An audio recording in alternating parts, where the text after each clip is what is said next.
মসজিদ। আচ্ছা, মাশাআল্লাহ, খুব সুন্দর একটি জায়গা, খুব সুন্দর একটি পরিবেশ। আমি আল্লাহর ঘর বাইতুল্লাহ তাওয়াফ করে এসেছি সবেমাত্র। প্রথম আপনাদের এই প্রোগ্রামে আমি উঠলাম। আমি গতকালকে রাত্রে নামছি, ফজরের নামাজের পর গাড়িতে উঠছি। আপনাদের সঙ্গে আমি সরাসরি বাইতুল্লাহ আল্লাহর ঘর তাওয়াফ করে এবং রাসূলুল্লাহ সাল্লাল্লাহু আলাইহি ওয়াসাল্লামের রওজা জিয়ারা করার পর প্রথম আপনাদের কাছে আসলাম। তো আমি আশা করছি আপনারা মুনাজাত পর্যন্ত থাকবেন তো ইনশাআল্লাহ। আচ্ছা, কারা কারা থাকবে না একটু হাত দেখান তো। থাকবে না যারা, আচ্ছা কারা কারা থাকবেন একটু দুহাত তুলে দেখান তো। তাকবীর দেন তো, লিল্লাহি তাকবীর। জোরে দেন, লিল্লাহি তাকবীর। হাত দুইটা নাড়া দেন।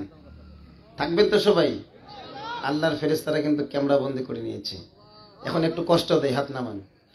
যাদের সামনে জায়গা ফাঁকা আছে, ফাঁকা জায়গাটা পূরণ করে নেই। একটু একটু একটু একটু আসেন ইনশাআল্লাহ। আপনারা একটু একটু হরকত করবেন, একটু আল্লাহ তাআলা বরকত দিবেন। মাইকের সাউন্ডটা মিষ্টি করে, এটা খটখট খটখট করতেছে। খটখট শব্দ করবে না, সাউন্ডটা স্লিম হবে। সবাই সামনে ফাঁকা জায়গা থাকবে না ইনশাআল্লাহ, কোনো ফাঁকা জায়গা থাকবে না। শয়তান যেন কোনোভাবেই ওয়াসওয়াসা দিতে না পারে, এই জন্য আমরা আগেই রাস্তা বন্ধ করে দিচ্ছি। আর একটু মিষ্টি করো। আমরা আগে কি করছি? রাস্তা বন্ধ করে দিচ্ছি। যারা পিছনে আছেন একটু আসেন, আসেন আসেন আসেন, একটু কাছে আসেন, ফাঁকা জায়গা পূরণ করে দেন ইনশাআল্লাহ।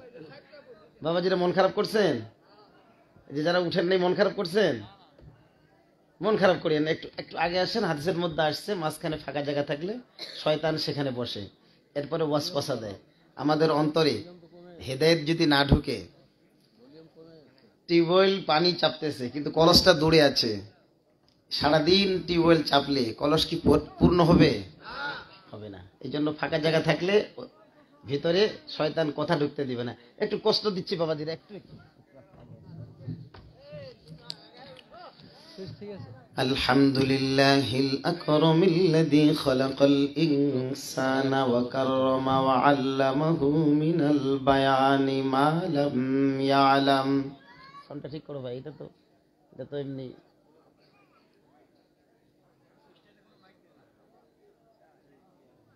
আমি তো কোনো সাউন্ড পাচ্ছি না।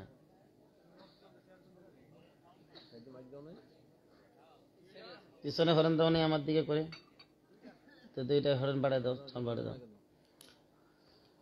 আলহামদুলিল্লাহিল আকরামিল্লাযী খালাকাল ইনসানা ওয়া কাররামা ওয়া আল্লামাহু মিনাল বায়ানি মা লাম ইয়ালাম। فسبحان الذي لا يحصى امتنانه باللسان ولا بالقلم। আওয়াজ যেন না টানে, মিষ্টি হয় না তো। ونشهد أن لا إله إلا الله وحده لا شريك له، ونشهد أن سيدنا وسندنا ونبينا وشفيعنا وحبيبنا ومولانا محمدا عبده ورسوله الذي أرسله إلى كافة للناس بشيرا ونذيرا وداعيا إلى الله بإذنه وسراجا وقمرا منيرا. أما بعد فأعوذ بالله من الشيطان الرجيم. بسم الله الرحمن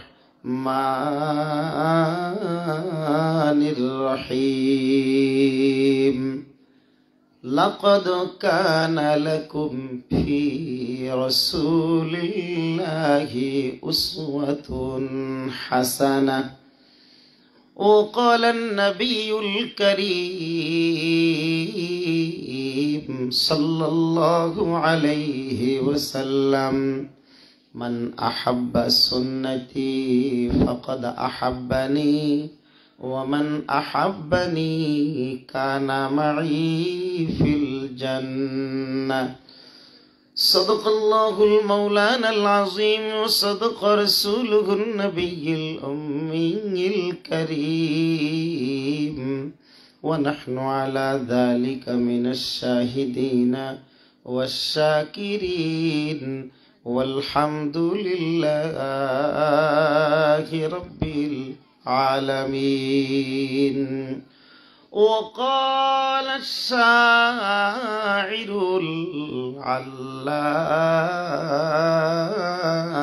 العلام بے در پر زندہ پیدا وہ کناد طفل را در مہد گویا وہ کناد اس جمین خوش کرو یا ند گیا آس مارا بے سے تو دارد نگا آس مارا بے سے تو دارد نگا سید القونین ختم المرسلین آخر مدبود فخر الاولین شد وجودش رحمت للعالمین مسجد او شد ہمارا اے زمین مسجد او شد ہمارا اے زمین کلمہ پوری لا الہ সবাই সবাই সবাই লা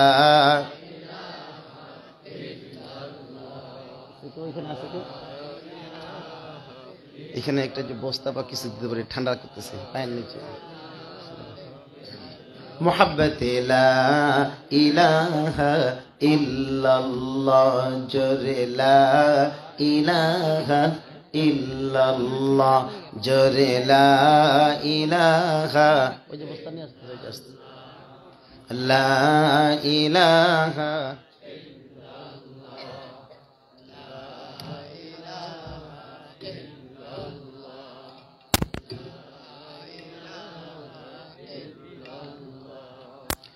লা ইলাহা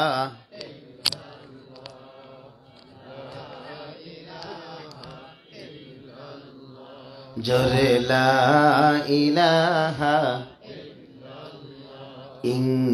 ইনকিলাবের অস্ত্র মোদের লা ইলাহা ইল্লাল্লাহ লা ইলাহা এই কালেমার বন্ধু সবাই ভয় করি না আর কারো ভয় করি না ভয় করি না আশুক না ঝরবান আরো বদর ওহুদ খন্দকে জয় এনেছি 10 দিকে জালিম জনের প্রসাদ স্বপনের দোলে যেতে দেই পাল্লা লা ইলাহা জোরে লা ইলাহা লা ইলাহা ইল্লাল্লাহ মুহাম্মাদুর রাসূলুল্লাহ সাল্লাল্লাহু আলাইহি ওয়াসাল্লাম।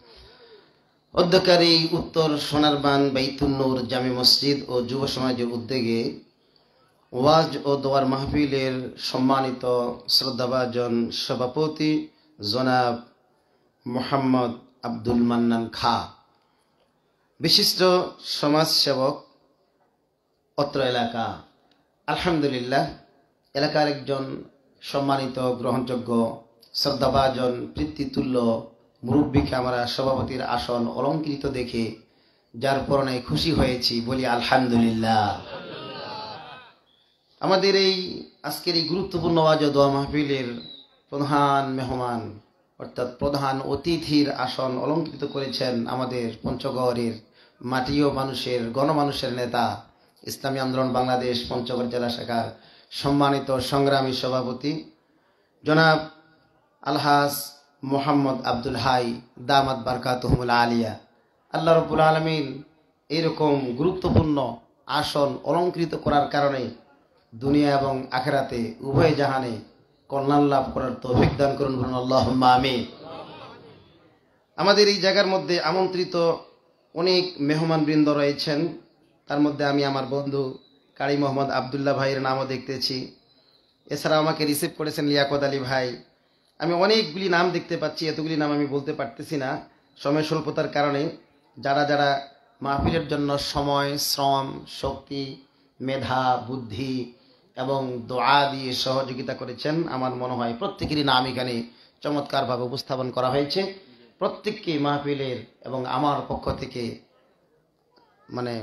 লাল গোলাপের শুভেচ্ছা এবং প্রত্যেকের জন্য দোয়া রইল। আল্লাহ তাআলা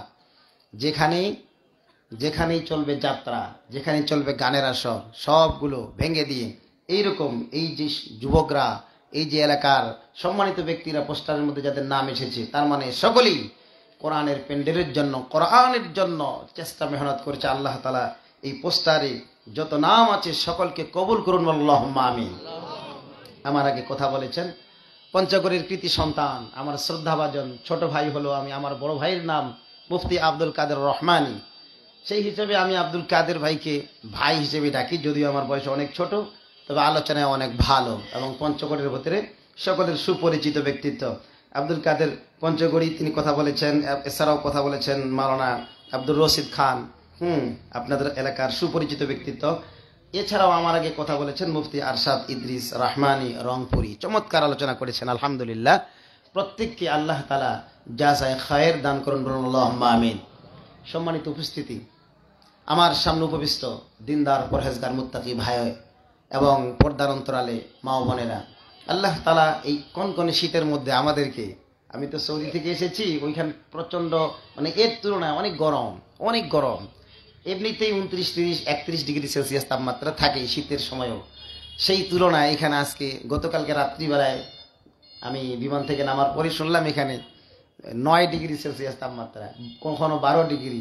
ভয় লাগতেছিল যে গিয়ে ওখানে কথা বলতে পারবো কিনা। আপনারা বুঝতে পারছেন একটু গলার মধ্যে প্রভাব পড়ছে, কিন্তু যেরকম ধরনের ভয় করছিলাম ওই রকমটা নাই। আল্লাহ তাআলা সারাদিন রোদ দিয়েছেন এবং আজকে তুলনামূলক শুনলাম যে শীত নাকি কম। কথা কি সত্য? আল্লাহ তাআলা যে আমাদের এতটুকু মেহেরবানি করেছেন, দিনে রোদ দিয়েছেন, রাত্রে ঠান্ডা কমিয়ে দিয়েছেন, মাহফিলে আসার, বসার, দিনের কথা শোনার, বলার তৌফিক দিয়েছেন। এই জন্য দিল মন প্রাণ খুলে কালিমাতুশ শুকর আদায়ার্থে উচ্চ কণ্ঠে সকলে বলি আলহামদুলিল্লাহ। হয় নাই, উচ্চ কণ্ঠে বলতে হবে আলহামদুলিল্লাহ, আরো জোরে বলতে হবে আলহামদুলিল্লাহ। মাশাআল্লাহ। সর্বকালের, সর্বযুগের সর্বশ্রেষ্ঠ মহামানব বিশ্বনবী সাইয়্যিদুল মুরসালিন, খাতামুন নবিয়্যিন, সাইয়্যিদুল আম্বিয়া, সমস্ত নবীদের সর্দার, যার সুপারিশ ছাড়া আপনি আমি কেউই জান্নাতে যাইতে পারবো না, সেই নবীর শানে একবার দরুদ শরীফ পড়ি বলি সাল্লাল্লাহু আলাইহি ওয়াসাল্লাম। আমার সম্মানিত স্যার, অধ্যক্ষ মহোদয়, যিনি কিছুদিন আগে আল্লাহ তাআলার ডাকে সাড়া দিয়েছেন, আব্দুর রহমান স্যার, তিনার বাসায় আমি এতক্ষণ যাবত অবস্থান করেছিলাম। আল্লাহ তাআলা তিনি কিছুদিন আগে মারা গিয়েছেন, তাই না? বেশি দিন হয় নাই। আল্লাহ সুবহানাহু ওয়া তাআলা স্যারের কবরকে জান্নাতের বাগান বানিয়ে দিন, আল্লাহুম্মা আমিন। আমরা পর্দার অন্তরালে অনেক মা বোন রয়েছে যারা এই মুহূর্তে বাসায় থাকার কথা ছিল, এই মুহূর্তে মোবাইলে ফেসবুক, ইউটিউব, টুইটার, নানান ধরনের বিভিন্ন ছায়াছবি, টিভির মধ্যে নানান ধরনের মোবাইলের বিভিন্ন স্ক্রল করা, বিভিন্ন ধরনের খারাপ সময় ব্যয় করার কথা ছিল, কিন্তু মা বোনেরাও এই কনকনে শীতের ভিতরে আমি শুনেছি অধিক সংখ্যক মা বোন হাজির হয়েছে। আল্লাহ তাআলা পুরুষ এবং নারী যারা মাহফিলে এসেছি শেষ পর্যন্ত থাকার এবং গুনাহমুক্ত হয়ে জান্নাতি হৃদয় নিয়ে বের হওয়ার তৌফিক দান করুন, বলুন আল্লাহুম্মা আমিন। আমি দেরি করব না, শুরুতেই কোনো সূচনা ছাড়াই আমি আলোচনার দিকে যাব, যেহেতু সময় কম। প্রিয় ভাইয়েরা আমার, প্রথম সফরটা ছিল মক্কায়, এরপরে মদিনায়, মদিনা থেকে সরাসরি বাংলাদেশে। মদিনার লোকেরা মক্কার লোকের মতো নয়, মদিনার লোকেরা নরম দিলওয়ালা। মদিনার মানুষেরা রসুল সাল্লাল্লাহু আলাইহি ওয়াসাল্লামের সঙ্গে উঠা বসা করতে করতে স্বাভাবিক জীবন যাপনে অভ্যস্ত। মক্কার মধ্যে ছিলাম 5 star hotel, 3 star hotel, 4 star hotel এবং বিলাস বিলাসী আরামায়েশী জীবনযাপন, রাস্তাঘাট এবং উন্নয়ন ওইখানে মানে কল্পনার বাইরে, তুলনামূলক মদিনায় কম। মদিনার মানুষেরা অত আরামপ্রিয় নয়। মসজিদে নববীর আশপাশে কিছু 5 স্টার হোটেল আছে, এছাড়া বাইরে আগেকার মতো সুইট অর্থাৎ আপনার অ্যাটাচড বাথ না, তারা পবিত্রতায় পাক সাফে অনেকটা সচেতন। যেই জায়গায় থাকবো, যেই জায়গায় শুব, যেই জায়গায় ঘুমাবো, সেই জায়গায় পায়খানা করব, সেখানেই টয়লেটে উজু করব, এটা হয় না। এই জন্য ঘর থেকে বের হয়ে প্রত্যেকটার সঙ্গে অ্যাটাচড বাথ না করে সুইট সিস্টেম অর্থাৎ রুম থেকে বের হয়ে বারান্দার মধ্যে প্রত্যেক রুমের বিপরীতে টয়লেট, তবে অ্যাটাচড না, যেন ওইখান থেকে গন্ধ না আসে। অপবিত্র জায়গা যেন আমার রুমের সঙ্গে না থাকে। তাদের দৃষ্টি, তাদের ধ্যান ধারণা, তাদের চিন্তা চেতনা কতটা আল্লাহর দিকে মোতাওয়াজ্জি ছিল, একটু শুনলেই বোঝা যায়। কথা বলেন ঠিক কিনা? প্রিয় ভাইরা আমার, সেই রাসূলুল্লাহ সাল্লাল্লাহু আলাইহি সাল্লামের সঙ্গে যারা জীবন অতিবাহিত করেছেন, তাদের জীবনটা কি ধরনের ছিল আমি সেটাই সংক্ষেপে আলোচনা করব। আমি আয়াতে কারিমা তেলাওয়াত করেছি। আল্লাহ তাআলা বলেন, লাকাদ কানা লাকুম ফি রাসূলিল্লাহি উসওয়াতুন হাসানা। প্রিয় ভাইরা আমার, আল্লাহ রাব্বুল আলামিন দুনিয়ার মধ্যে লক্ষ লক্ষ নবী রাসূল প্রেরণ করেছেন। লক্ষ লক্ষ নবী রাসূলের ভিতরে সর্বকালের, সর্বযুগের সর্বশ্রেষ্ঠ মহামানব হিসেবে আমাদের নবীকে মনোনীত করেছেন। বলেন সুবহানাল্লাহ। আল্লাহ রাব্বুল আলামিন আমাদের নবীর ব্যাপারে ডাক দিয়ে বলেন, হে আমার বান্দা এবং বান্দিরা, তোমাদের জন্য তোমাদের যে নবীকে পাঠিয়েছি তার ব্যাপারে আমি সুস্পষ্ট বক্তব্য দিয়ে দিচ্ছি। লাকাদ কানা লাকুম ফি রাসূলিল্লাহি উসওয়াতুন হাসানা। আমার বান্দা বান্দিরা, দুনিয়ার মধ্যে যদি তোমরা আদর্শ গ্রহণ করতে চাও, দুনিয়ার মধ্যে তোমরা যদি ইহকালীন শান্তি লাভ করতে চাও, আর পরকালীন জীবনটা যদি তোমরা মুক্তি পেতে চাও, অনাদি অনন্তকাল যেই জীবনের শুরু হবে শেষ হবে না, যার শুরু হবে শেষ হবে না। একটিবার চিন্তা করে দেখেন, কল্পনা করে দেখেন, এই জিন্দেগি এই তো কিছুদিন আগে শুরু হয়ে গেল। একটু চিন্তা করে দেখেন, আপনি যখন বুঝ হয়েছে তখনকার কথা মনে আছে? আপনি হাফ প্যান্ট পরে ঘুরে বেড়াতেন, স্কুলের মধ্যে পড়তেন, আপনি বিভিন্নভাবে বিভিন্ন লোকের সঙ্গে চলাফেরা করেছেন, আপনার বাল্য বন্ধুরা ছিল। আজকে সমস্ত বাল্য বন্ধুরা আপনার বয়স্ক হয়ে গিয়েছে, যুবক হয়ে গিয়েছে, কারো চুল দাড়ি পেকে গিয়েছে, কেউ বা কবর দেশে পরকালে হাজির হয়েছে। কথা বলেন ঠিক কিনা? এমনি ভাবে আপনি আমি সকলেই কবরের মধ্যে চলে যাব। কিন্তু আমরা যদি চিন্তা করি, এমন তুমি দুনিয়ার জন্য এত ব্যস্ত কেন? কখন কার ডাক আসে কেউ বলতে পারবে না। আল্লাহর নবীকে আল্লাহ রাব্বুল আলামিন প্রেজেন্ট করে বলতেছেন, হে আমার বান্দা বান্দিরা, তোমরা তোমাদের জন্য জীবনটাকে যদি সোনার জীবনে পরিণত করতে চাও, আখিরাতকে তোমরা যদি প্রাধান্য দাও এবং আমার নবীকে তোমরা যদি অনুসরণ করো, তাহলেই তোমাদের যে একটা জীবন আছে যার শুরু আছে শেষ নাই, ওই জীবনে তোমরা এমন সফল হয়ে যাবে যেটা কোনোদিন চিন্তাও করতে পারবা না।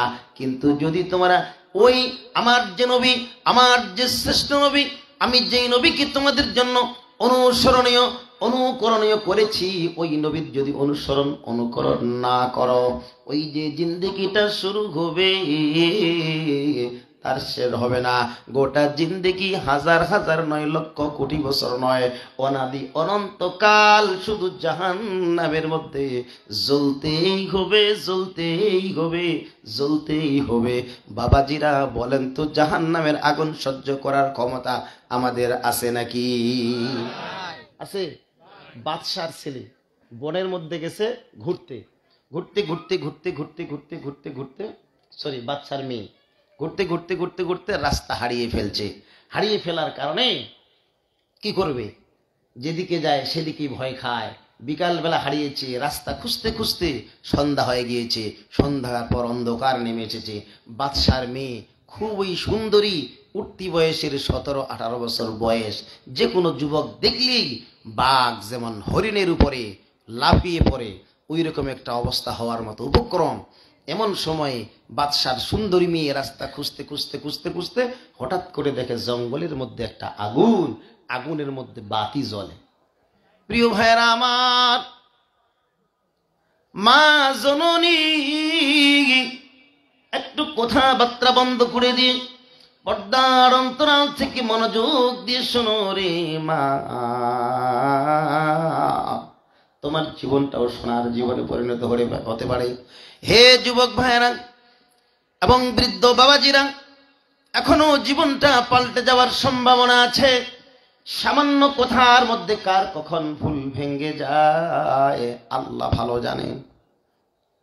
যেই জায়গায় মিটি মিটি করে বাতি জ্বলে সুন্দরী নারী, ওই জায়গায় মানুষ আছে মনে করে জীবনের নিরাপত্তার জন্য ওই জায়গায় আস্তে আস্তে করে চলে গেল। যাওয়ার পর দেখে ওই একটা জটলা একটা ছোট্ট কোন রকম কুড়ে ঘর, জঙ্গলের ভিতরে একটা ঘর। ওই ঘরের মধ্যে একটি বাতি, বাতির মধ্যে একটি যুবক, টকবকে যুবক, এমন সুন্দর চেহারার যা কল্পনাও করা যায় না।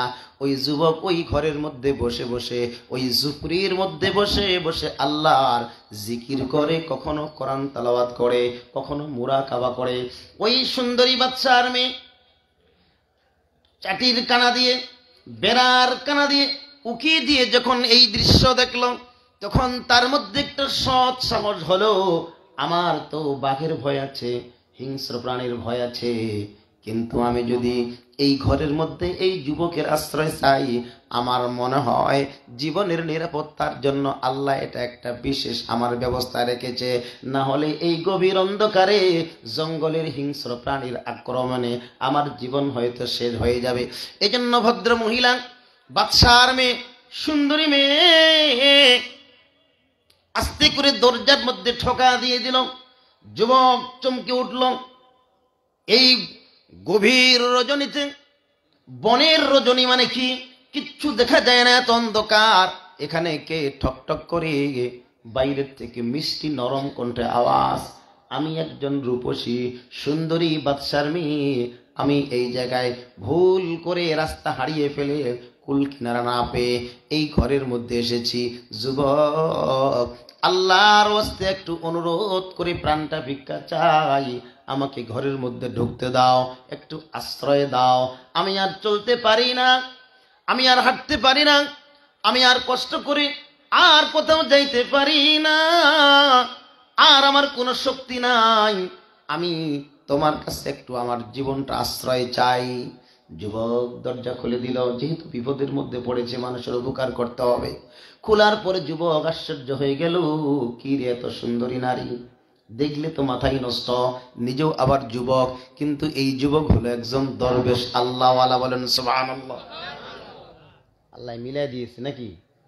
হ্যাঁ প্রিয় ভাই, ওই যুবক চেহারা দেখার পরে আশ্চর্য হয়ে গেল, পাগল হয়ে গেল, যুবতী নারীর প্রেমে মুক্ত হয়ে গেল। প্রত্যেকটা মানুষের ভিতরে একটা শয়তান আছে, শয়তান। আল্লাহর নবী বলে, শাইতানু জাসিমুন আলা কলবি বনি আদম। প্রত্যেকটা মানুষের অন্তরের মধ্যে একটা করে শয়তান বসে আছে। মরহুম পীর আল্লাহর কুতুবুল আলম, গোটা পৃথিবীর ভিতরে সুনাম ধন্য আল্লাহর ওয়ালি মরহুম ফজলুল করিম রহমাতুল্লাহি আলাইহি চমৎকার করে প্রায় হাদিসটি বলতো। আল্লাহর ওলি প্রায় বলতো, আশ-শাইতানু জাসিমুন আলা কলবি বনি আদম। প্রত্যেক বনি আদমের কলবের ভিতরে, বুকের ভিতরে একটা শয়তান বসা আছে। যখন মানুষ আল্লাহর জিকির করে, তখন ওই শয়তান কোনো ওয়াসওয়াসা দিতে পারে না। আর যখন মানুষ আল্লাহর শরণাপন্ন থেকে বিরত থাকে, তখন শয়তান মানুষকে ওয়াসওয়াসা দেয়। নারীর চেহারা দেখার পরে নারীর ধ্যানে পড়ে গিয়েছি, এত সুন্দরী, এত এইগুলো চিন্তা করার কারণে ঠিক এই মুহূর্তে আল্লাহর স্মরণটা ভুলে গিয়েছে, শয়তান উকি মারছে। তাহলে তো এটা একটা সুবর্ণ সুযোগ, নারী আমার কাছে চলে এসেছে মানে আল্লাহ আমার কাছে তো পাঠাই দিয়েছে। অনেক চিন্তা করা যায়, তো করা যায় না এই দৃষ্টিকোণ থেকে যে আল্লাহ তো পাঠাইছে, আমি কি আনছি নাকি?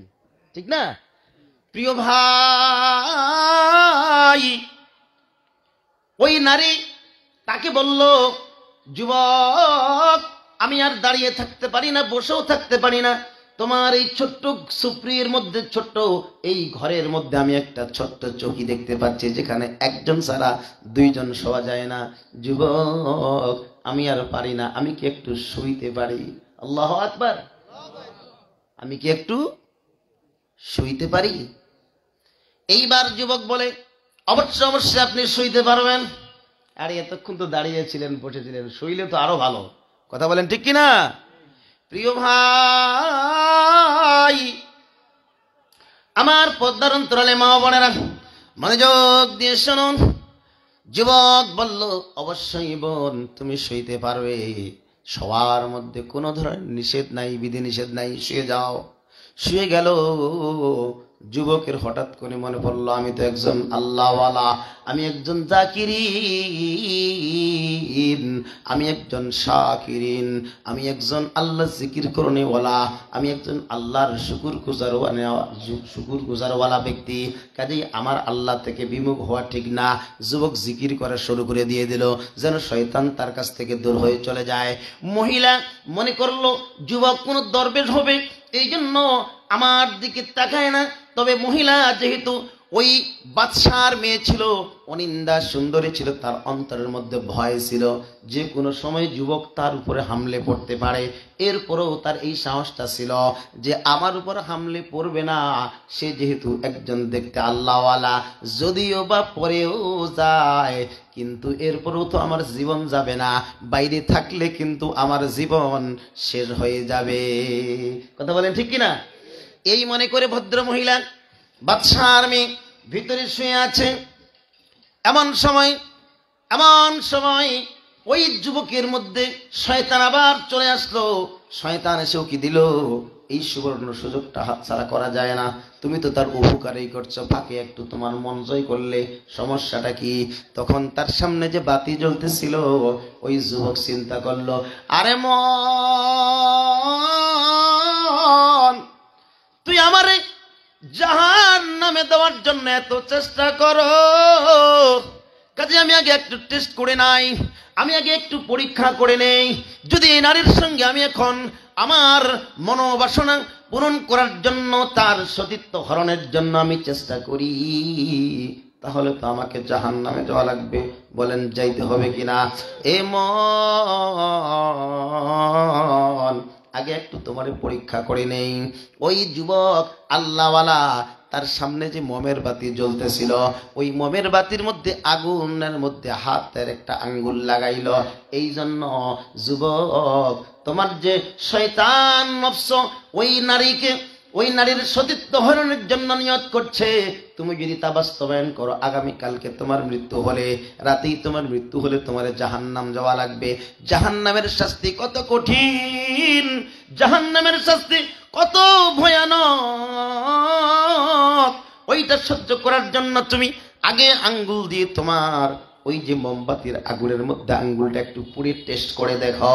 যেহেতু জাহান্নামের আগুন থেকে এই আগুনটা খুবই কম পাওয়ার, এই আগুন দুনিয়ার আগুনের থেকে 70,000 গুণ বেশি জাহান্নামের আগুনের পাওয়ার হবে। এই আগুনে তোমার আঙ্গুলটা দিয়ে টেস্ট করে দেখো জাহান্নাম তুমি সহ্য করতে পারবা কিনা। প্রিয় ভাই, যুবক ভাই এবং আমার যুবতী বোনেরা, এরপরে যুবক যখন আঙ্গুলটা দিয়ে দেয় মোমের আগুনের মধ্যে, তাপ লাগবে কিনা? লাগবে কিনা? সামনে কথা বলে না, লাগবে কিনা? পিছনে বলে লাগবে কিনা?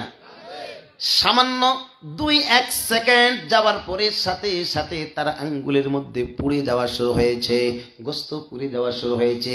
এমনিতেই যারা জানেন তারা তো জানেন, যারা জানেন না আপনি এখনই শুনে নেন। মোমের ঠিক উপরে আগুনটার তাপ কিন্তু খুব বেশি হয়। গ্যাস লাইট দিয়ে যখন আগুন ধরাবেন ঠিক বরাবর উপরে তাপটা বেশি হয়। অনুরূপভাবে যখন গ্যাসের যখন আপনি সুইচ দিবেন, যাদের বাসায় গ্যাস আছে, এই গ্যাসের ঠিক বরাবর উপরে আগুনের কিন্তু তাপ সর্বোচ্চ হয়ে থাকে। কাজেই মোমের আগুনের মধ্যে যখন আঙ্গুল দিয়েছে, আঙ্গুল সাথে সাথে পুড়ে গিয়েছে। পুড়ে যাওয়ার কারণে যে কষ্ট হয়েছে, একটু আহ করে শব্দ করে উঠেছে। কি করছে? কি বলছে? আহ আহ, অনেক কষ্ট হয়েছে। তো নিজে নিজের নফসকে শাসন করতেছে। আল্লাহু আকবার। নিজের নফসকে শাসন করতেছে। এই বাবাজি উঠছেন কেন? বাবাজি, বাবাজি উঠছেন কেন? বাবা উঠিয়েন না বাবা, আপনি উঠলে আরো 10 জন উঠবে। কেউ উঠবো না, আমরা নিয়ত করেছি। আমরা কি করেছি? নিয়ত করেছি। অল্প সময় আলোচনা হবে, 12টা বাজলে আমাকে বলে দিবেন 10 মিনিট আগে, শেষ হয়ে যাবে ইনশাআল্লাহ। এরপরে আপনাদের জন্য খারাপ অ্যারেঞ্জমেন্ট আছে। জীবনে তো বহু কথা শুনেছি, আজকে কিছু কথা শুনি যাতে আপনার আমার জীবনটা রঙিন হয়ে যায়, জান্নাত যাইতে পারি। বলুন আল্লাহুম্মা আমিন। প্রিয় ভাই, যুবক যখন আহ করে উঠেছে, ওই সুন্দরী নারীর ঘুম ভেঙে গিয়েছে, উঠে বসে পড়েছে, চুপি চুপি করে দেখতেছে যুবকের আঙ্গুল পোড়া গিয়েছে। ওই যুবতী বলে, ভাই, ধর্মের ভাই, আল্লাহকে হাজির নাজির জেনে, আল্লাহকে হাজির নাজির জেনে আল্লাহর কসম করে বলি, আমাকে সত্য ঘটনাটা বলুন, আপনার কি হয়েছে? যুবক নারীর সঙ্গে কথা বলে না, বললে খাতির লাগবে, চুপচাপ আছে। নারী ইতিমধ্যে বুঝতে পেরেছে, নারী বুঝতে পেরেছে কি হয়েছে। তারপরও যুবক অন্যদিকে মুখ করে বলেছে, আমার অন্তরে যখন শয়তান ওয়াসওয়াসা দিয়েছে, আমি আমার অন্তরকে শাসন করার জন্য বলেছি, জাহান্নামে তো যাওয়া লাগবে, দুনিয়ার আগুনটা দিয়ে একটু পরীক্ষা করে নাও, তুমি জ্বলতে পারো কিনা। যদি পারো তাহলে তোমার মনের বাসনা পূরণ করিও। এ বোন, আমি যখন আঙ্গুলটা দিলাম, 2-1 সেকেন্ডের মধ্যে এমন কষ্ট হলো, আমি বুঝতে পারলাম আমার নফস যা চায়, শয়তান যা চায় তা আমি করতে পারবো না। আল্লাহু আকবার। প্রিয় ভাই, পর্দার অন্তরালের মা ও বোনেরা, আমি যা বলতে চাইছিলাম, জাহান্নাম কঠিন একটা জায়গা। আল্লাহ ডাক দিয়ে বলেন, লাকাদ কানা লাকুম ফি রাসূলিল্লাহি উসওয়াতুন হাসানা। আমার নবী আমাদের জন্য আদর্শ, আমাদের জন্য মডেল, আমাদের জন্য অনুসরণীয়, আমাদের জন্য অনুকরণীয়। কুল ইন কুনতুম তুহিব্বুনাল্লাহা ফাত্তাবিউনি ইউহিব্বুকুমুল্লাহু ওয়া ইয়াগফির লাকুম যুনুবাকুম ওয়াল্লাহু গফুরুর রহিম। আল্লাহ ডাক দিয়ে বলেন, নবী আপনি বলে দিয়ে দিন, কুল ইন কুনতুম তুহিব্বুনাল্লাহ, তোমরা কেউ যদি আমি আল্লাহকে ভালোবাসতে চাও, বলেন তো আমরা আল্লাহকে ভালোবাসতে চাই কি চাই না? সবাই কি বলতে হবে? চাই কি চাই না? কারা কারা আল্লাহকে ভালোবাসতে চান দুহাত তুলে দেখান। হাত না, লিল্লাহে তাকবীর, লিল্লাহে তাকবীর। হাত নামান। আল্লাহ আপনাদেরকে ডাক দিয়ে বলেন, যারা আমাকে ভালোবাসে, কুল ইন কুনতুম তুহিব্বুনাল্লাহ, নবী বলে দিন, যারা আমি আল্লাহকে ভালোবাসতে চাই তাদের জন্য আমি আল্লাহর নির্দেশ, ফাত্তাবিউনি ইউহিব্বুকুমুল্লাহ, নবী হে বলে দিন, আমি আল্লাহকে যারা ভালোবাসতে চায় তারা যেন আপনি নবীর অনুসরণ করে। সুবহানাল্লাহ। কার অনুসরণ করে বলেন তো? কার কার বলেন? আমাদের নবীর নাম বললে কি গুনাহ হবে? জোরে বলেন, কার অনুসরণ? আমাদের নবীর। এই জন্য ফাত্তাবিউনি ইউহিব্বুকুমুল্লাহ, নবীকে আমাকে যারা ভালোবাসতে চায় তাদেরকে ভালোবাসা লাগবে না, ওরা যদি আপনার অনুসরণ করে আমি আল্লাহ নিজেই তাদেরকে ভালোবাসবো। সুবহানাল্লাহ। আল্লাহ নিজেই আমাদেরকে ভালোবাসবে। তাহলে আল্লাহর ভালোবাসা আমরা পাইতে চাই কি চাই না? সবাই বলেন, চাই কি চাই না? প্রিয় ভাই, আল্লাহ ডাক দিয়ে বলেন, যদি আমাকে ভালোবাসতে চাও নবীর অনুসরণ করো, নবীর সুন্নাহ ভিত্তিক জিন্দেগি গঠন করো, আমি আল্লাহ তোমাদেরকে ভালোবাসবো। এখানে শেষ নয়, ওয়ায়াগফির লাকুম যুনুবাকুম। নবীকে ভালোবাসার কারণে আমি আল্লাহ তোমাদেরকে ভালোবাসবো, শুধু তা নয়, নবীর অনুসরণ করার কারণে আমি আল্লাহ তোমাদের যেমন ভালোবাসবো তেমন জিন্দেগির যত গুনাহ আছে সব গুনাহগুলি মাফ করে দেব। গুনাহ মাফ হলে কি মনটা খারাপ না ভালো? তাহলে সুবহানাল্লাহ বললে কি পাপ না নাকি? জোরে বলেন, গুনাহ আল্লাহ মাফ করবে, আমরা খুশি না বেজার? বলেন সুবহানাল্লাহ। প্রিয় ভাই, আল্লাহর নবীর সাহাবীরা নবীকে কেমন অনুসরণ করত, আর এই জন্য আল্লাহর নবী হাদিসের মধ্যে বলেছেন, মান হাব্বা সুন্নতি ফাকাদ আহাব্বানি, যে আমার সুন্নতকে ভালোবাসলো সেই জন্য প্রকৃতপক্ষে আমাকে ভালোবাসলো। কারণ আমরা তো এখন নবীকে পাই না। নবী আমাদের সামনে আছে, আছে। এই পাশের ভাইয়েরা কথা বলেন না, মন খারাপ? কথা বলেন না যে নবী আমাদের সামনে আছে? নাই। আল্লাহর নবী বলেন, শেষ জামানার উম্মতেরা আমি তো তোমাদের সামনে থাকবো না। মান আহাব্বা সুন্নতি ফাকাদ আহাব্বানি, আয় আমার উম্মতেরা তোমরা আমাকে পাবা না, কিন্তু আমার সুন্নাত কিয়ামত পর্যন্ত থাকবে। আমার সুন্নাত যদি অনুসরণ করো তাহলে তুমি যেন আমাকেই ভালোবাসলে। আর তুমি যদি আমার সুন্নাত অনুসরণের মাধ্যমে আমাকে ভালোবাসো, কানা মাই ফিল জান্নাহ, তুমি আমার সঙ্গে কিয়ামতের ময়দানে হিসাব নিকাশের পর আমি নবীর সঙ্গে জান্নাতে থাকবে। নবীর সঙ্গে জান্নাতে থাকতে চাই কি চাই না? সবাই বলেন চাই কি চাই না? প্রিয় ভাই, আল্লাহর নবীকে এই জন্য যারা কালেমা পড়ে মুসলমান হয়েছে তারা প্রচুর পরিমাণে ভালোবাসতো, কিন্তু যারা মুসলমান হয় নাই এইরকম কাফের মুশরিকরা নবীর ব্যাপারে খুব অত্যাচার করত। আমি কয়েকদিন আগেই তো বললাম, আমি যে মদিনার মধ্যে গিয়েছিলাম, আমি আবু জেহেলের কবরটা দেখে এসেছি। আসলে কবর না গর্ত। কি বলেন কি? এই বেটার ভাগ্যে, ওই বেটার কপালে কবর আছে নাকি? তো টাটকা শয়তান ছিল, কথা বলেন ঠিক কিনা? মানুষ বলে টাটকা বলি, টাটকা শয়তান ছিল, কথা বলেন ঠিক কিনা? এই আবু জেহেল এই শয়তানে বলছিল, নবী তোমাকে আমি আমার নিজ হাত দিয়ে এই যে তরবারি, এই তরবারি দিয়ে তোমাকে হত্যা করব। কিন্তু শেষ পর্যন্ত তার অস্তিত্ব ছিল। বদরের যুদ্ধে তাকে হত্যা করা হয়েছে। তাও কি দুইটা পিচ্চি পিচ্চি সাহাবী, একটা মাস একটা মওয়াস, দুইজন সাহাবী, একজন গিয়ে ঘোড়াতে চোট মারছে আর ও পড়ে গিয়েছে, আর একজন কল্লার মধ্যে দুই একটা লাগাই দিয়েছে, কিন্তু সে তখনও মরে নাই, তখনও ছটফট করতেছে। এই দুইজন পিচ্চি পালিয়ে গিয়েছে যে এটা শেষ, এটা কি জাহান্নামে চলে গেছে, কিন্তু সে তখনও মরে নাই। আব্দুল্লাহ ইবনে মাসউদ রাদিয়াল্লাহু তাআলা আনহু রাস্তা দিয়ে যাচ্ছেন, দেখে কি এই শয়তান আবু জেহেল পরে ছটফট করতেছে, এটা তো এখনো মরে নাই।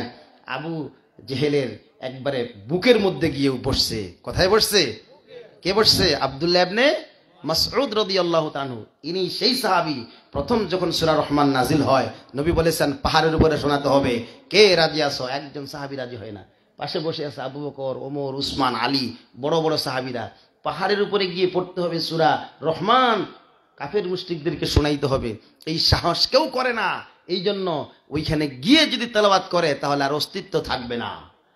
রাসূল সাল্লাল্লাহু আলাইহি ওয়াসাল্লাম বললেন, কে শোনাবে? একজন দাঁড়ায় না, পিচ্চি আব্দুল্লাহ ইবনে মাসউদ একবারে পিচ্চি দাঁড়িয়ে গেল। আল্লাহ ভাই পিচ্চি বস, তুমি বসো। এরপর আবার বললেন আমার সাহাবীরা, কে সূরা রহমান পাহাড়ের উপরে তেলাওয়াত করবে, আল্লাহ নাজিল করেছেন। কেউ দাঁড়ায় না। ওই পিচ্চি দেখে যে কেউ দাঁড়ায় না, রাসূলের একটা সম্মান আছে না, কেউ না দাঁড়াইলে আমি দাঁড়াই। আবার দাঁড়াইছে। আল্লাহ এই পিচ্চি বস, তুমি বসো। আর কে আছে? সূরা রহমান তেলাওয়াত করতে হবে, কে আছে? কেউ দাঁড়ায় না। আবার পিচ্চি দাঁড়িয়ে গেছে। সুবহানাল্লাহ। আল্লাহ নবী বলেছেন যাও।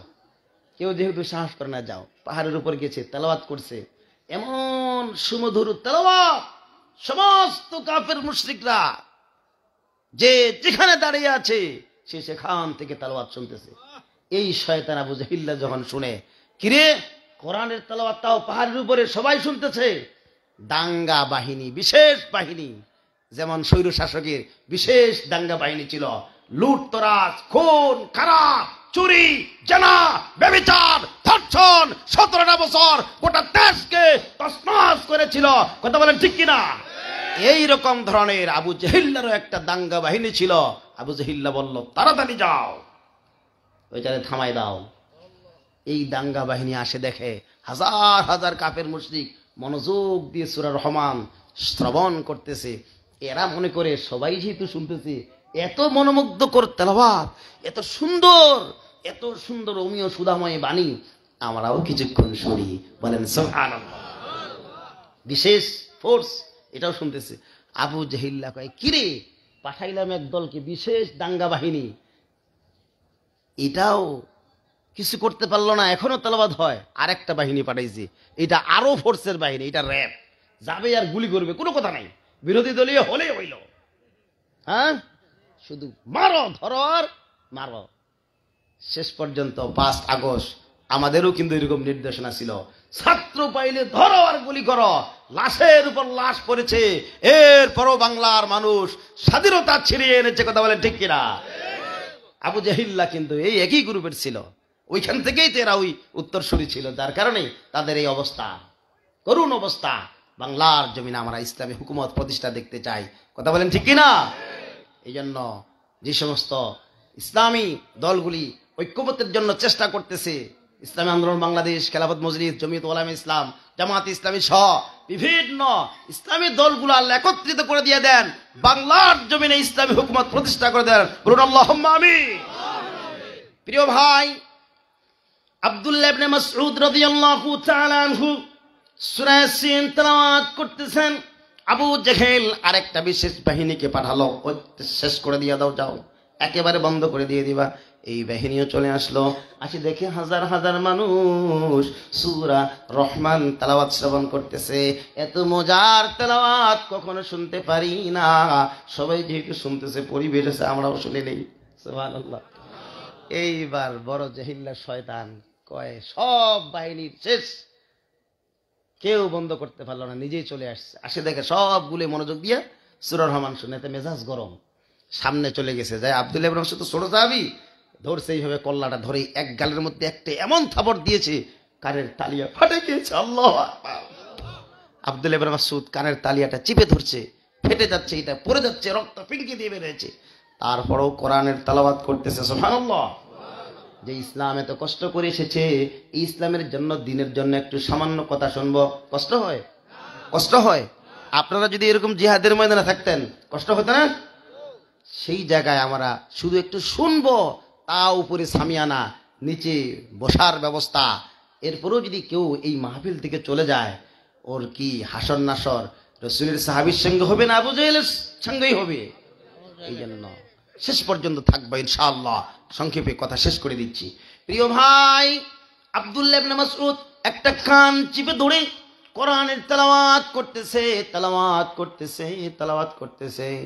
আবু জেহেল থেকে থামে না, সাথে সাথে আরেকটা হাত দিয়ে, তার শরীরটা অনেক লম্বা ছিল, হাতগুলো লম্বা ছিল, অনেক বড় বড় আঙ্গুল ছিল, আরেকটা হাত দিয়ে আরেকটা গালের মধ্যে যখন তাবড় মারছে, সাথে সাথে ওই কানের তালিয়াটা ফেটে ফিঙ্কিয়ে দিয়ে রক্ত বের হয়ে সমস্ত শরীরে ঝরঝর করে রক্ত পড়ে। আব্দুল্লাহ ইবনে মাসউদ 2 হাত দিয়ে 2 কানের তালিয়া চিপে ধরে আস্তে আস্তে করে পড়তেছে। আর আবু জেহেল ফেল করে তাকিয়ে আছে, তারও মায়া লাগতেছে, কি রে, 2টা কানের তালিয়া ফেটে গিয়েছে, এরপরে রক্ত ঝরঝর করে পড়ে। এরপর আব্দুল্লাহ ইবনে মাসউদ দেখে সামান্য অংশ আছে, আর থামবে কেন, পড়তে পড়তে তাবারাকাসমু রাব্বিকা যিল জালালি ওয়াল ইকরাম শেষ পর্যন্ত পড়ে ফেললাম। পড়ার পরে জীবন চলে যায়, প্রচন্ড পিপাসা লেগেছে, এখনই পুড়ে যাবে আর মারা যাবে, শহীদ হবে। হঠাৎ করে দেখে কাউকে পায় কিনা, একটু পানি লাগবে, পানি, জীবনটা চলে যায়। আব্দুল্লাহ ইবনে মাসউদ তাকিয়ে দেখে তার মা চলে এসেছে। মা বলতেছে, বেটা রে, তোমার কোনো সহযোগিতা লাগবে নাকি, তোমার তো অবস্থা খারাপ। বলতেছে, মা, একটু পানি পান করানো দরকার। মা গো, একটু যদি পানি দাও, আমার জীবনটা হয়তো বাঁচবে। আব্দুল্লাহ ইবনে মাসউদ রাদিয়াল্লাহু আনহুর মা কাফের মুশরিকদের বাড়ি গেল, এই বাড়ি যায়, সেই বাড়ি যায়, কেউ পানি দেয় না, সবাই বলে না না তোমার সন্তানকে পানি পান করতে দেওয়া যাবে না। সকলের কাছে অনুরোধ বিনোদ করলো, ভিক্ষা চাইলো, সন্তানের জীবনটা ভিক্ষা চায়, একজন কোনো রকম পানি একটু দিল, ওই পানিটা নিয়ে আসছে। নিয়ে আসার পরে আব্দুল্লাহ ইবনে মাসউদের হাত তো আর কান থেকে ছেড়ে দিতে পারে না, বলছে মা জীবনটা মনে হয় চলে যাবে, আমি হাতগুলো ছেড়ে দিতে পারি না, মনে হয় কানের তালিয়া খসে পড়বে, তুমি পান করাও। আব্দুল্লাহ ইবনে মাসউদ রাদিয়াল্লাহু আনহুর মা তার নিজ হাত দিয়ে সন্তানকে পানি পান করাচ্ছে। ঠিক শুধু পানিটা মুখের মধ্যে ধরছে, এমন সময় আবু জেহেল একটা লাথি দিয়ে পানির মুখটা জমিনের মধ্যে ফালিয়ে দিয়েছে। আল্লাহু আকবার। আব্দুল্লাহ ইবনে মাসউদ কাঁদে কাঁদে কাঁদে, কানতে কানতে চোখের পানি ঝরে পড়ে, দুই কানের তালিয়া দিয়ে রক্ত ঝরে পড়ে। নবীর স্মরণ নাই, নবীজিও ভুলে গেছেন পিচ্চি সাহাবীকে যে কোরআন তেলাওয়াত করতে পাঠিয়েছি। কি যে অবস্থা হঠাৎ করে মনে পড়ছে, নবীর মনটা খারাপ, কেন জানি কেমন কেমন কেমন লাগতেছে। নবীজি হঠাৎ করে আব্দুল্লাহ ইবনে মাসউদের কথা মনে করে আস্তে আস্তে পাহাড়ের দিকে আসতেছে। এই দিকে আব্দুল্লাহ ইবনে মাসউদ দুই কানে দুইটা হাত চিপে চিপে ধরে, কানের তালিয়া ফেটে গিয়েছে, এত বেশি এত বেশি এত বেশি, ছেড়ে দিলেই মনে হয় কানগুলি ঝরে পড়বে, এমন কষ্ট। এরপরও নবীর জীবনের যে একটা আশা ছিল, সেই আশাটা সে বাস্তবায়ন করেছে। দুই কান হাতে দিয়ে চিপে ধরে আস্তে আস্তে করে নবীজির কাছে যাচ্ছে। আমি নবীকে বলবো, নবী হে, কেউ পারে নাই, আমি আপনার নির্দেশ বাস্তবায়ন করেছি। এইটা মনের আশা আকাঙ্ক্ষা, এইটা ব্যক্ত করার জন্য দুই কান দুই হাত দিয়ে চিপে ধরে আস্তে আস্তে করে যায়। ওই দিকে নবীজিও আস্তে আস্তে আব্দুল্লাহ ইবনে মাসউদের কথা স্মরণ হয়ে নবীজিও আগে আসে। নবীজি দূর থেকে দেখতেছেন আব্দুল্লাহ ইবনে মাসউদের অবস্থা খুব খারাপ। নবীজি কান্দে, নবীজি কান্দে, নবীজির দুই চোখ পানি দিয়ে ঝরে যাচ্ছে। আব্দুল্লাহ ইবনে মাসউদ কান্দে, কথা বলতে পারে না। আব্দুল্লাহ ইবনে মাসউদের মা সব ঘটনা বলে দিয়ে দিল, আর ওইদিকে জিবরিল ফেরেশতাও নবীজির কাছে সব কিছু বলে দিয়েছে। নবীজি কান্দে, আব্দুল্লাহ ইবনে মাসউদও কান্দে, দুইজন কান্দে। এমন সময় জিবরিল আসমান থেকে নাজিল হয়ে নবীজির দিকে তাকায়া তাকায়া মুস্কি মুস্কি হাসে। নবীজি বলেন, জিবরাইল, জীবনে তোমার গোটা জীবনে তোমার ব্যবহার দেখেছি, আমি নবী তোমার ব্যবহারে সন্তুষ্ট খুশি, কিন্তু আজকের ব্যবহারটা কিন্তু আমার ভালো লাগে না। আব্দুল্লাহ ইবনে মাসউদ ছোট নিষ্পাপ মাসুম সাহাবী, অনেক ভালো কাজ করেছে, সে কান্দে, আমিও কান্দি, আর তুমি এখন আসে মুস্কি মুস্কি হাসো। নবীজি যত বলে জিবরিল আমিন তত বেশি মুস্কি মুস্কি হাসে। আল্লাহু আকবার। কোন ঘটনা আছে না নাই? ভিতরে আছে। আল্লাহর নবী বলেন, এই জিবরিল, আমার কিন্তু এটা ভালো লাগতেছে না, চলো, আমার এটা ভালো লাগতেছে না। জিবরিল আরো মুস্কি মুস্কি হাসে। নবীজি বললেন, এবার তাহলে বলো তুমি হাসতেছো কেন? জিবরিল আমিন বলেন, আজকে না, আরেকদিন বলবো। তাহলে অবশ্যই কোনো কি আছে, ঘটনা আছে। বলবো বলবো বলবো, এই পাশে আওয়াজ নাই যে বলবো ভাইরা? কোনটা? একটু জিকির করি লা ইলাহা, সবাই বলি লা ইলাহা লা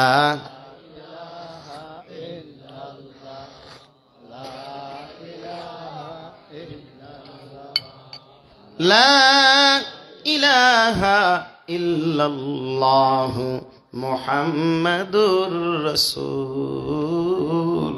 রাসূলুল্লাহ সাল্লাল্লাহু আলাইহি ওয়াসাল্লাম নবীজিকে বললেন পরে বলবো পরে। এর মধ্যে বেশ কয়েক বছর চলে গিয়েছে। বদরের যুদ্ধ যেই জায়গায় আমরা গত কয়েকদিন আগে গিয়েছিলাম, এই আমরা আসলাম 25 তারিখ, 23 তারিখে গিয়েছিলাম, গত 23 তারিখে বদরের ময়দানে গিয়েছি। ওইখানে যেই জায়গায় এই শয়তান আবু জাহিলরে পুঁতে রাখা হয়েছে, নবীজিকে জিবরিল আমিন বলল আজকে না আরেকদিন বলবো। এখন তো আর রাগও করা যায় না, হাসার কারণটা যেহেতু সে বলবে আরেকদিন, এই জন্য আর রাগ করা যাচ্ছে না। নবীজি থেমে গেলেন, যার যার দিকে সবাই চলে গেল। ঠিক বদরের যুদ্ধের দিনে আব্দুল্লাহ ইবনে মাসউদ দেখে আবু জেহেল পরে ছটফট করে, এখনো মরে নাই, এখনো জীবনটা যায় নাই। এর তো মনে আছে এই শয়তানটা আমার 2 কানের তালিয়া ফাটাই দিয়েছিল, মনে আছে না নাই? আজ তার বুকের উপর বসে পড়েছে আর তরবারি বের করেছে, বেটা তোরে আজকে জবাই করব। আল্লাহু আকবার। ইসলামের জন্য, নবীর জন্য কেউ যদি বিরুদ্ধাচরণ করে, নবীকে নিয়ে কেউ যদি কটূক্তি করে, নবীকে নিয়ে কেউ যদি গালাগালি করে, নবী শেষ নবী নাই এই কথাটা যদি কেউ বলে, সাথে সাথে তার ফয়সালা হবে তরবারি দিয়ে। কথা বলেন ঠিক কিনা? যে বলে নবীর পরে নবী আছে, তার ফয়সালা হবে তরবারি দিয়ে। কথা বলেন ঠিক কিনা? যে নবীকে নিয়ে কটূক্তি করবে, নবীর স্ত্রীদেরকে নিয়ে কটূক্তি করবে, নবীর চরিত্র নিয়ে বিষেধাগার করবে, তার ফয়সালা হবে তরবারি দিয়ে। কথা বলেন ঠিক কিনা? ইসলামের যত শত্রু রয়েছে, যত নাস্তিক রয়েছে, যত বেঈমান রয়েছে, এতদিন পর্যন্ত বাংলাদেশকে তারা চিবিয়ে চিবিয়ে তিলে তিলে খেয়েছে। এখন কোন নাস্তিক, কোন বেঈমান, কোন মুরতাদদের ঠাঁই বাংলার জমির হবে না। কথা বলেন ঠিক কিনা? প্রিয় ভাই, বদরের দিনে, বদরের যুদ্ধের দিনে আবু জেহেলের বুকের উপরে আব্দুল্লাহ ইবনে মাসউদ চেপে বসেছে। আর চেপে বসার পরে এবার তরবারিটা বের করেছে। আবু জেহেল বলে, আব্দুল্লাহ ইবনে মাসউদ না তুমি? কয় হ্যাঁ। তোমার স্মরণ আছে? কয় হ্যাঁ। বেটা স্মরণ নাই, না হলে এমনি তোর বুকের উপর বসি। কয় আব্দুল্লাহ ইবনে মাসউদ, অনেক আশা আকাঙ্ক্ষা করে আমার তরবারিটা ধার দিয়েছি মুহাম্মদকে হত্যা করব, কিন্তু আজকে যা বুঝলাম তা তো হলো না। এই আব্দুল্লাহ ইবনে মাসউদ, তোমার তরবারিটা রাখো, আমার তরবারিটা অনেক দামি, আমি জানি তুমি আমারে জবাই করবা, তো আমারটা দিয়েই কামটা সারো। কারণ তোমারটা হয়তো একটু ভুতুরে, একটু ভতরা, জং ধরা, আমারটা খুব চোখা, আমার সহ্য হয় না, তাড়াতাড়ি মর গিয়া, তাড়াতাড়ি জাহান্নামে যাই, আর থাকতে পারি না, কষ্ট হয়, তুমি আমারটা দিয়েই কাজটা সারো। আব্দুল্লাহ ইবনে মাসউদ বলে, বেটা মরণকালে তোর কথাটাই আমি শুনলাম। আব্দুল্লাহ ইবনে মাসউদ আবু জেহেলের তরবারিটা নিয়ে তার মাথা থেকে শরীরটা আলাদা করে দিয়ে, মাথাটার মধ্যে একটা রশি দিয়া ঢুকাইয়া, মাছ হালচা করে না, মাছ ছিপ দিয়ে মাছ মারার পরে গালফি দিয়ে ঢুকে এই পাশে বের করে দেয় মুখ দিয়া, ঠিক না? এইরকম করে মাছের হালির মতো করে একটা দড়ি ঢুকাই দিয়া, মাথাটার মধ্যে বান দিয়া, রশি নিয়ে ভোদর নবীর কাছে দেখাবে, হে আল্লাহর নবী, ইসলামের চির দুশ্মনটাকে আমি হালচি কাছে নিয়ে এসেছি। নবীজি দেখলেন, দেখে কিছু বুঝতে পারলেন না, বলেন কি হয়েছে? কয় দেখেন না এটা কি? তো নবীজি তো বুঝতে পারতেছেন না, ওটা রক্ত দিয়ে মাথাটা একবারে মাটি দিয়ে মুখ টুক বিড়ি সেড়াবাড়া হয়ে গিয়েছে। তো মনে করছে হয়তো কারো মারছে, কোনো কাফের টাফেরে মারছে। তো আব্দুল্লাহ ইবনে মাসউদ বলে, না ইয়া রাসূলুল্লাহ, একটু মুখটা ভালো মতো দেখেন। একজন সাহাবী মুখটা একটু পরিষ্কার করে দিল। আল্লাহর নবী দেখে আবু জেহেলের লাশ, আবু জেহেলের মাথা নিয়ে আসছে। এইবার সাথে সাথে জিবরিল আমিন নাজিল হয়ে নবীর সামনে মুস্কি মুস্কি হাসে, নবীকে বলে, নবী হে, যেই দিন আবু জেহেল এই আপনার সাহাবীর উপরে হাত তুলেছে, ওই দিন আমি আল্লাহর কাছ থেকে শুনেছি, আল্লাহ তাআলা নিজেই বলেছেন, এই আবু জেহেল আব্দুল্লাহ ইবনে মাসউদের কানে থাপ্পড় দিয়ে আব্দুল্লাহ ইবনে মাসউদের কানের তালিয়া ফাটিয়ে দিয়েছে। জিবরিল তুমি জেনে রাখো, একদিন আব্দুল্লাহ ইবনে মাসউদ আবু জেহেলের বুকের উপর বসে তার কল্লা কেটে নবীর দরবারে নিয়ে যাবে। নবী হে, আমি যখন এটা শুনেছি, আমি সাথে সাথে মুস্কি হাঁটা শুরু করছি। আপনার কান্না আর আব্দুল্লাহ ইবনে মাসউদের কান্না, আমার এটার কোনো পরোয়া হয় নাই। আমি যখনই শুনেছি আব্দুল্লাহ ইবনে মাসউদ আবু জেহেলের কল্লা কাটবে, ওই আমার হাসিটাকে আমি থামাইতে পারতেছিলাম না। আজকে আপনি শুনে নেন, এই আব্দুল্লাহ ইবনে মাসউদ যে আবু জেহেলের কল্লা কাটবে, এই জন্য আমি সেই দিন হেঁটেছিলাম। আল্লাহু আকবার। এইরকম ভাবে